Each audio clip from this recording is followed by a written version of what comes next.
Rational numbers are really just fractions. It's just the correct mathematical term that they go by.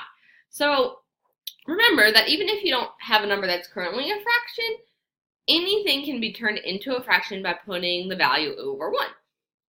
So within a fraction, you guys have a numerator and a denominator. So the numerator is the top number or the value in the top of your fraction. So if you guys were given these fractions, -1/3, 12/5, -6/11, 8, and 2/5, let's just circle or highlight which ones would be our numerator. So in -1/3, the -1 would be the numerator. 12/5 would be 12, -6/11, -6, and 2/5, 2. But what about the 8? It's not even a fraction. Well, we can make 8 into a fraction by putting it over 1, and then you can sort of see that your numerator is 8 there. And the denominator, you guys know, is just the value in the bottom of your fraction. So similarly, if you guys had 11/2, -6/7, -13 and 1/2, what would be the denominator? So in the first one, 2. In -6/7, the 7.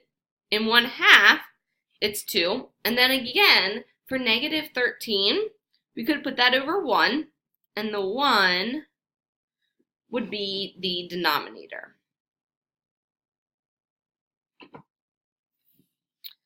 So fractions can come in different forms than what we just sort of talked about. They can come in mixed numbers and improper fractions.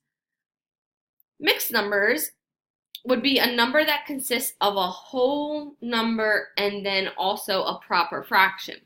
So that would be something like 2 and 1/7.